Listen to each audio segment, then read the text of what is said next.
Basurero noon, pangarap ay bitbit niya.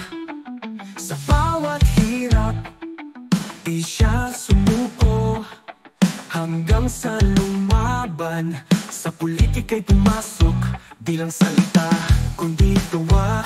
Pag may problema siya'y nauna, serbisyong totoo, di pa showbiz. Yan si Yorme, diretsong serbisyo, walang kiss-kiss. Isko, boses ng masalakas ng totoo, may puso sa lungsod, tapang ng isang bayani.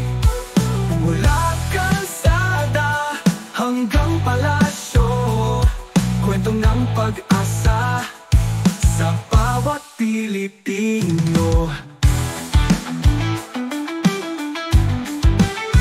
Labos nila Banalasu, muling sumigla.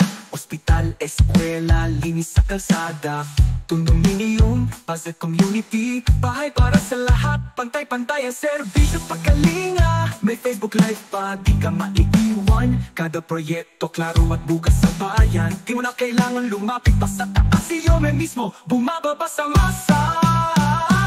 Isko, serbisyo ay diretsyo, aksyon na ganito, may puso sa mahirap, kalaw ay mabilis, hindi madamot sa tulong at lano. Para sa Maynila, para sa Pilipino.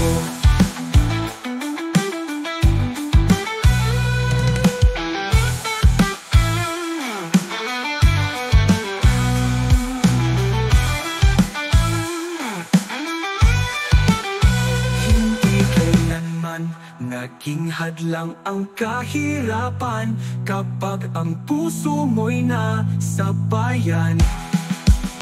Si Yorme Isko, isang patunay na sa bawat Pilipino may tagumpay na naghihintay.